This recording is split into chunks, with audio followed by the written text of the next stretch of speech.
यहाँ इतना पर्व है, छठ में 15 दिन, दिवाली में 1 सप्ताह, होली में 10 दिन, चूड़ा दही में 5 दिन है, रक्षाबंधन में 7 दिन। मुझे आश्चर्य होता है, अभी तक एक भी ऐसा व्यक्ति मुझे नहीं मिला, आपको मिला होगा तो मेरे पास ले आइएगा, जिसने नौकरी करके और मेरे पास आया हो और कहा हो भैया मजा आ गया जिंदगी में। सुनीता विलियम्स ने कहा कि जब उनके जीवन में निगेटिविटी आई, नकारात्मकता आया, तो उन्होंने क्या क्या किया, वहां क्या क्या पढ़ी। गीता से उन्होंने अपने निगेटिविटी को दूर किया, रामायण के कुछ श्लोकों से अपनी निगेटिविटी को दूर किया। आज तो लोग बोल बोल के पैसा कमा रहा है, एक से एक ऐसे बोलने वाले लोग हैं जो करोड़ों के मालिक हैं। आपको तो देख के दया आता है। कल मेरा समस्तीपुर में कार्यक्रम था, भाइयों ने जैसा बताया, हमने कभी पीछे पलट के नहीं देखा कि लोग मेरे बारे में क्या सोचते हैं। हमने हमेशा ये सोचा कि मैं स्वयं अपने बारे में क्या सोचता हूं।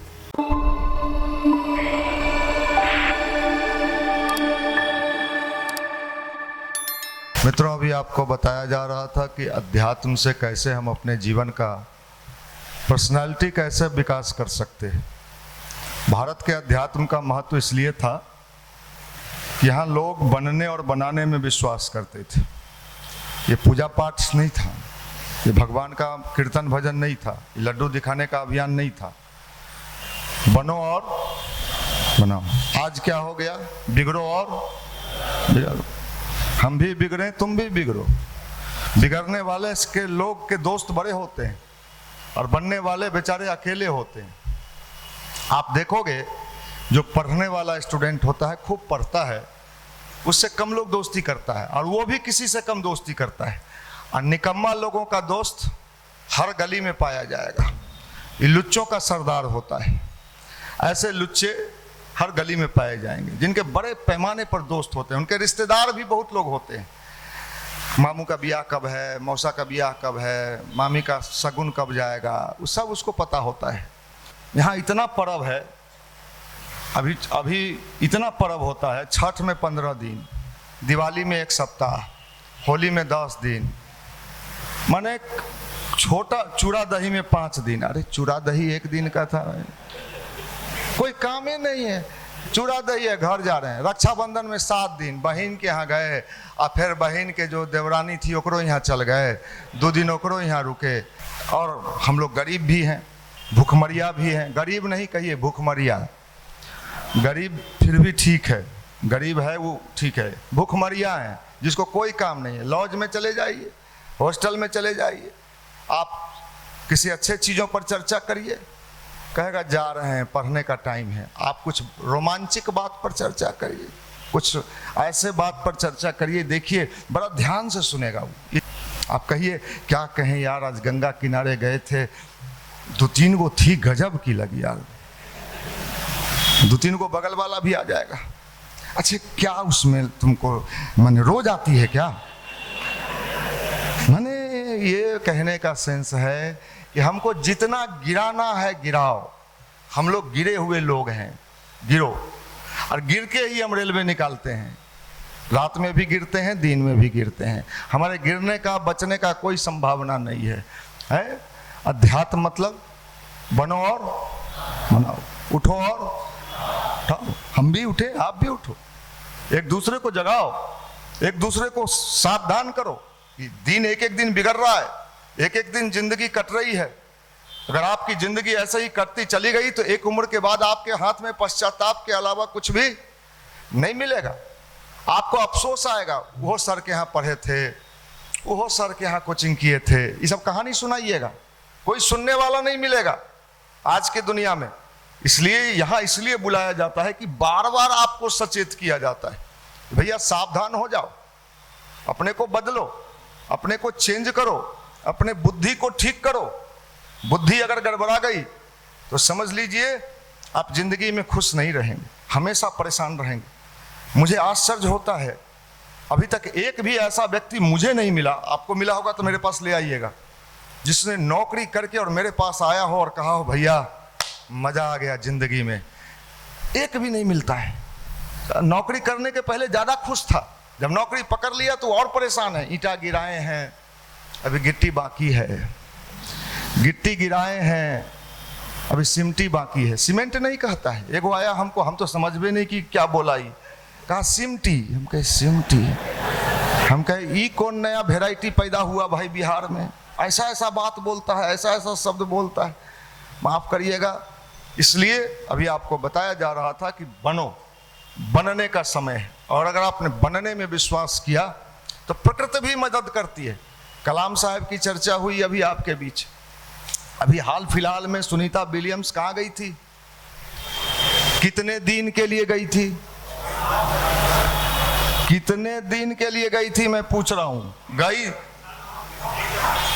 8 दिन।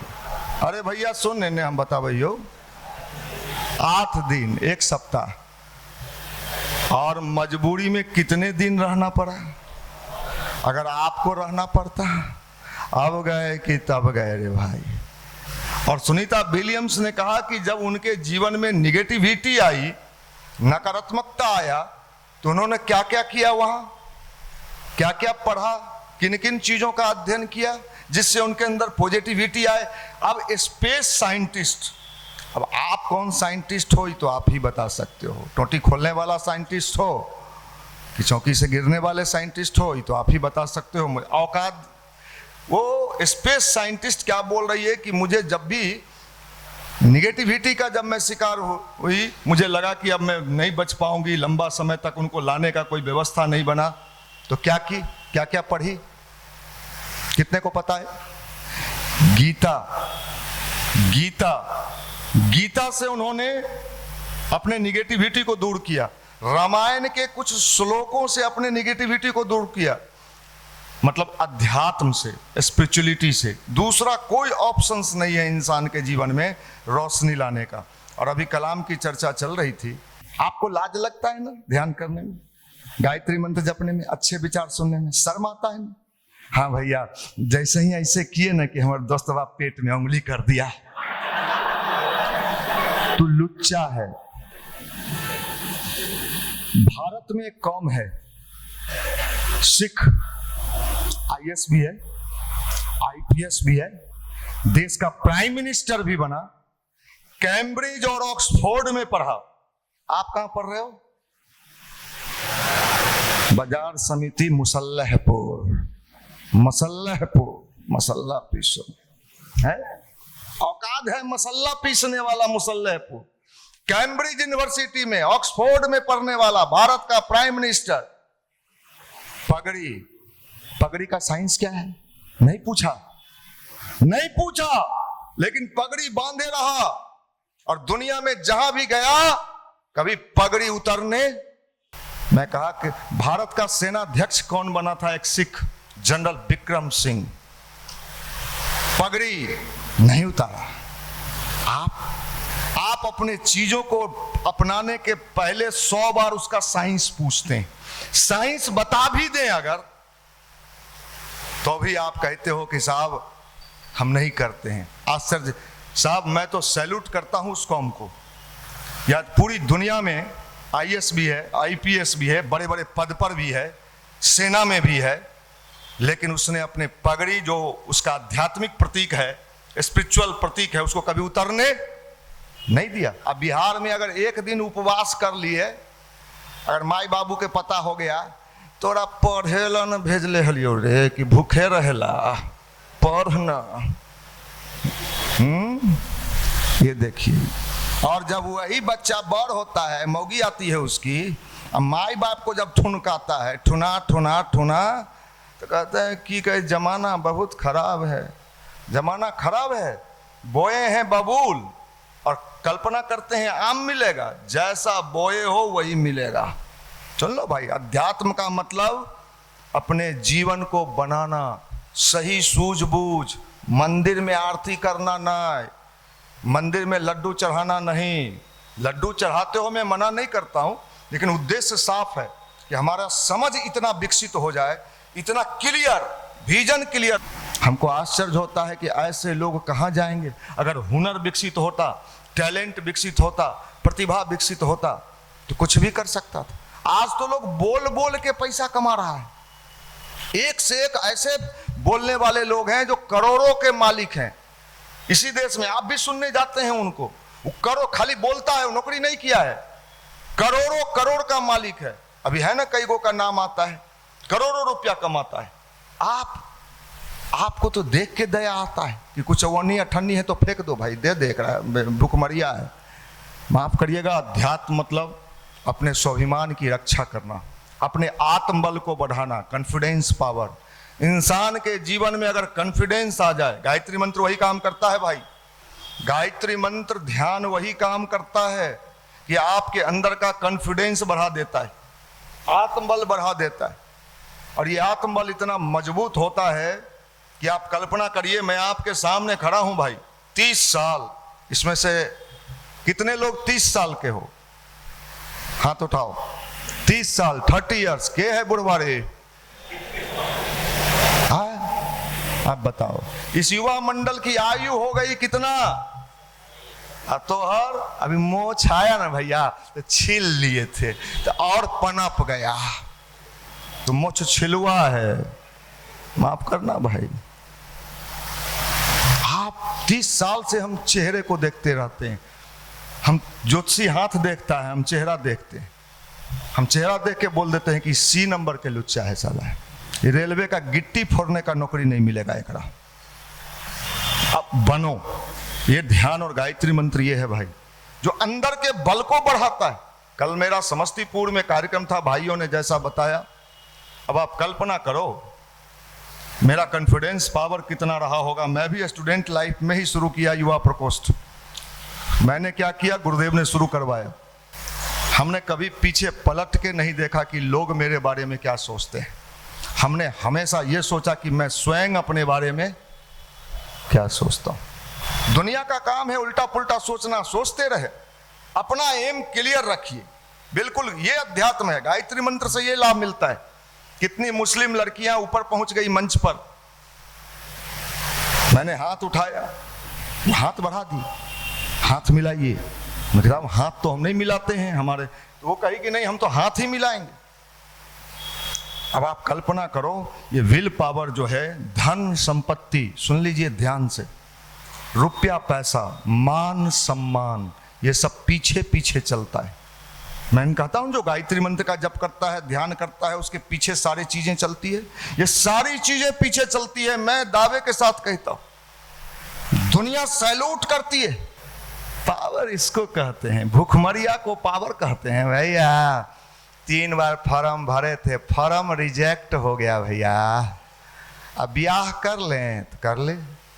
एगो आया हमरा से पूछे, भैया घर वाला कहता है शादी कर लो, तो हम कहे कर लो, तो बिना नौकरिए के करें तो हम नहीं करो। सब दबाव बना रहा है तो हम कहे कर लो। तो भैया खिलाएंगे कहां से, तो हम नहीं करो। माने वो हमसे हर हालत में ये कहवाना चाहता था कि आप कह दीजिए कि करिए लो। मन लपायल था है, मन जे भाई नौकरी मिलेगा कि नहीं मिलेगा बाद के मामला है। माफ करना, हमें तो ऐसा पर्सनालिटी चाहिए जो रियल में जिंदगी में उसकी आंखों से चिनगारी निकलते दिखाई पड़े, वो उसके आंखों से चिनगारी दिखाई पड़े, उसकी आंखें बोलती है। अगर फचका बेच में नहीं खरीदेगा कोई। हम इतना बोलते हैं, आपको हवा देते हैं, लाज लगता है। हमको बोलने नहीं आता है, बोलने के लिए तो अभिषेक जी हैं और भाई लोग हैं। हम आप लोग को दुत्कारते हैं कि भीतर तन को लाज शर्म अगर बचा होगा एक रति, तो लाज लगेगा नहीं रे भाई, ध्यान भी करेंगे, गायत्री भी करेंगे और मन से पढ़ेंगे। चिनगारी तन को होगा, हवा देते हैं तो कम से कम नहीं भैया हम तो राख भेल हो, सब के सब राखे हो। रील देखियो और रात में रील हो जाइयो, रील हो भैया हमार। आ सपना देखियो कि एकदम ऐश्वर्या राय मिलेगी हमरा, चोर चुहार सब समझ जाओ। ये इसलिए ये सेमिनार इसलिए चलाया जाता है कि हम अपने जीवन को सही कर सकें। समुद्र में जब कोई बड़ा जहाज भटकता है या छोटा जहाज, तो क्या लगा होता है? कौन लाइट? एक लाइट लगा होता है जिसको देख के वो अपना रास्ता ठीक कर लेता है। लाइट लगा होता है जिससे वो अपना रास्ता, युवा मंडल यही काम करता है। भटकते हुए हजारों लोगों का जीवन पिछले 30 वर्षों में लाइट बन के, रोशनी बन के इसने रास्ता ठीक करवाया। अभी समस्तीपुर में जो सार्जेंट है लालू, वो कह रहा था कि भैया हम गांव में भैंसी चराते थे, हमारे बाबूजी कहे कि तू पढ़ नहीं, तू ठीक काम पकड़ा है। अब पटना आए पढ़ने के लिए, तो हमारे को दोस्त आता था युवा मंडल, वो बोला, वो कहा चलेगा मंदिर, तो हम कहे दौड़ मंदिर उंदिर नहीं जाएंगे। कहे भैया मंदिर अगर नहीं आते तो मैं शायद जीवन में कुछ नहीं बनता। अभी पूरे समस्तीपुर जिला का वो सार्जेंट है पुलिस डिपार्टमेंट में। तो ये चीज हम कहते हैं, हम ये देखना चाहते हैं, डेवलपमेंट देखना चाहते हैं, आपकी उन्नति देखना चाहते हैं। अध्यात्म का मतलब विकास, अपना विकास, परिवार का विकास, समाज का विकास, और तब राष्ट्र का विकास। पहले अपना विकास, अध्यात्म मतलब अपना विकास। अगर आपका अपना विकास नहीं हुआ तो आप परिवार का कभी विकास नहीं कर सकते। और जो व्यक्ति अपना और अपने परिवार का विकास नहीं कर सकता है, वो राष्ट्र का विकास क्या करेगा? उसके अंदर समझ ही नहीं है। अरे जन्म तो कुत्ता भी रोड पर बच्चा पैदा करता है और उसको भी भोजन मिल जाता है। कम से कम कुछ ऐसा सोचिए कि जहां आप रहें लोग कहे कि एक ऐसा अधिकारी आया है, एक ऐसा काम करने वाला आया है जिसको देख के लोग प्रभावित हो सके। अभी बता रहे थे ना पर्सनालिटी कैसा होना चाहिए। अमेरिका में भी कलाम साहब जब शरीर छोड़े तो एक दिन का वहां, अभी बता रहे थे भाई अभिषेक जी कि एक दिन का वहां शोक सभा मनाया गया। ऐसी चीज पर्सनालिटी इसको कहते हैं। पर्सनालिटी जो अकड़ के चलता है, अकड़ के, मरने के बाद शरीर कैसा होता है?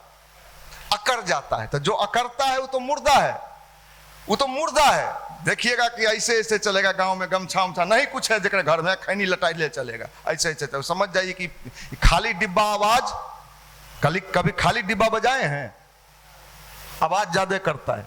तो जो आवाज ज्यादा करिए समझिए बिल्कुल खाली है, वो उसके पास कुछ नहीं है।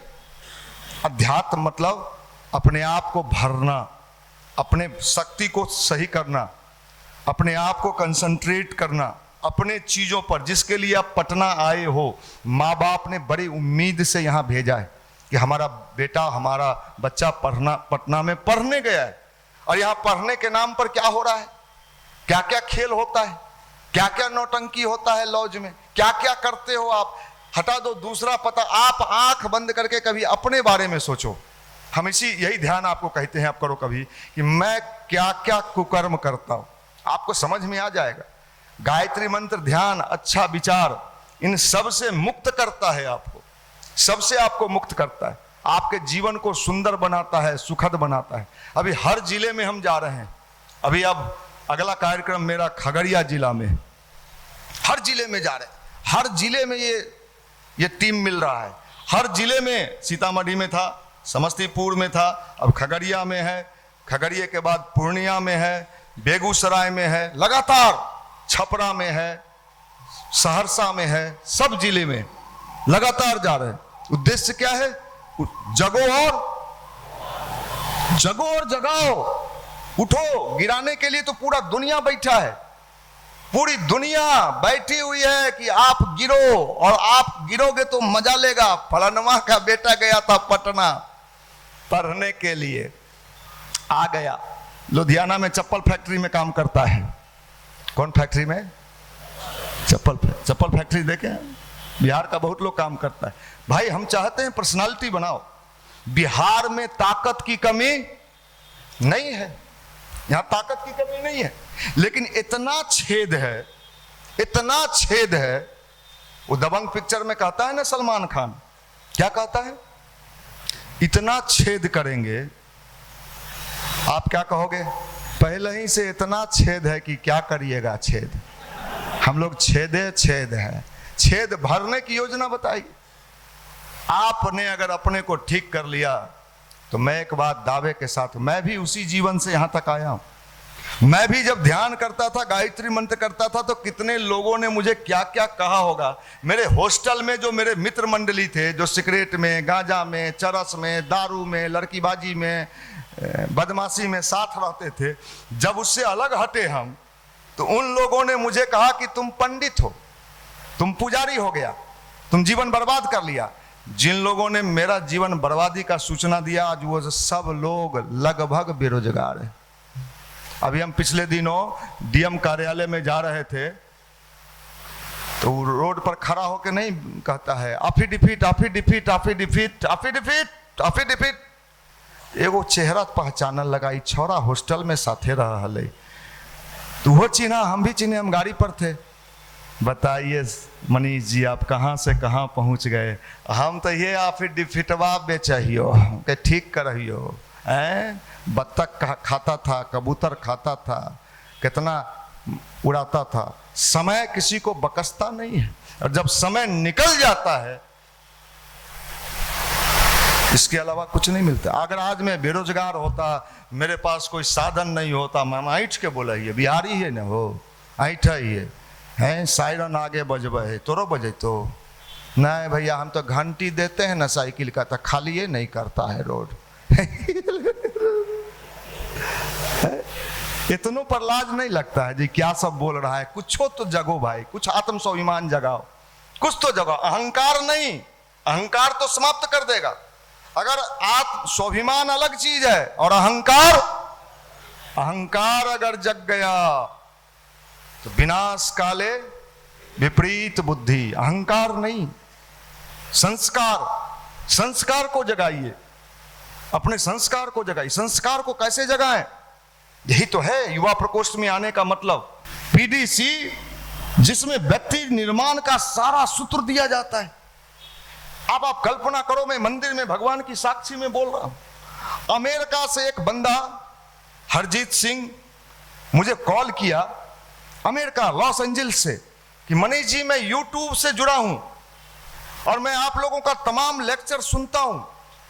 मैं, मेरी पत्नी और मेरा बेटा पीडीसी करना चाह रहे हैं, मुझे बहुत अच्छा लगता है। मैं कई लोगों को, आप लोगों का वीडियो भेजता हूं।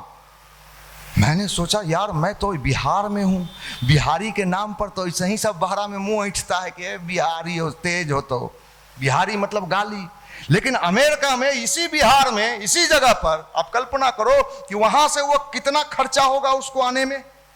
3 आदमी का आना, 3 आदमी का अमेरिका से जाना, कितना खर्च होगा? वो कहा कि 1 महीना पहले हमको बता दीजिएगा, हम आपके यहाँ के पीडीसी करना चाहते हैं। मैं मंदिर में कह रहा हूं, भगवान की साक्षी में। अब आप कल्पना करो, ऑस्ट्रेलिया से महिलाएं फोन करती हैं कि आपका जो कार्यक्रम चल रहा है, विदेशों में भी हिंदी भाषी बहुत सारे लोग हैं जिनके बच्चे उनके बस में नहीं हैं, आप इनके बीच भी आके ये कार्यक्रम करो, आने जाने का खर्चा मैं दूंगा। आपको पता नहीं है कि आपको फ्री में क्या मिल रहा है, क्यों जगाएगा? आप जाओ जहन्नुम में। युवा प्रकोष्ठ को क्या लेना देना है? पैसा लेता है आपसे, 5 दिन का पीडीसी कराता है, बाहर के जितने 40-50 लोग आते हैं उनका भोजन दोनों टाइम, जो पटना वाले होते हैं उनका सुबह का नाश्ता। क्या जरूरी है हमको? आप जहन्नुम में जाओ, आप जाओ कूड़ा बेचो, इसलिए कि एक दर्द है, एक पीड़ा है। ये किसी का तो बच्चा होगा, ये किसी का तो लड़का होगा, ये किसी न किसी घर में पैदा हुआ होगा। अगर यहां आने से इसके जीवन में रोशनी मिल जाता है, प्रकाश मिल जाता है, तो कितना बड़ा काम हो सकता है। मानव निर्माण का काम, उसका निर्माण होगा, उसका परिवार खुश होगा। यहां खाली कीर्तन नहीं होता है, सीताराम सीताराम, राम राम जपना, पराया माल अपना। आप समझो कि आप कहां बैठे हो, आपको ये भान होना चाहिए। जहां आप आके ऐसे ही बैठ जाते हो, ये साधारण जगह नहीं है, ये गुरुदेव का ऑपरेशन थिएटर है। यहां मानसिक कचरा निकाला जाता है। कचरा निकालने वाला कहां जाता है? कभी देखे हैं नगर निगम में? होल के भीतरे जाता है बाल्टी लेके, और उसी में से कचरा निकालता है। आपके भीतर कचरा है, इस कचरा को कौन निकालेगा? और ये कचरा नहीं निकला, ये कचरा नहीं निकला तो ये कचरा आपको समाप्त कर देगा, आपको समाप्त कर देगा। दूसरे का हानि होने वाला नहीं है। यहां ये सेंटर है कि आपका मानसिक शक्ति का विकास हो, आत्मिक शक्ति का विकास हो, आपको अपने बारे में समझ पैदा हो कि मुझे क्या करना चाहिए और क्या नहीं करना चाहिए, क्या करना चाहिए और क्या नहीं करना चाहिए। यह समझदारी आनी चाहिए आज के युवा पीढ़ी को। पता ही नहीं है। किसी ने कहा चल में तो चल, किसी ने कहा इधर चल में तो चल। अरे तुम्हारा सेंस क्या कहता है? तुम्हारे पास कोई सेंस नहीं है। नौकरी लाओ, हम लिख के देते हैं। जिनके पास सेंस नहीं है वो जीवन भर पटना के कोचिंग में टहलते रह जाएंगे, अंत में चौकी बिस्तर बेच के पटना से जाएंगे। सेंस विकसित करने का ये युवा प्रकोष्ठ है। आपका सेंस जागृत हो जाए।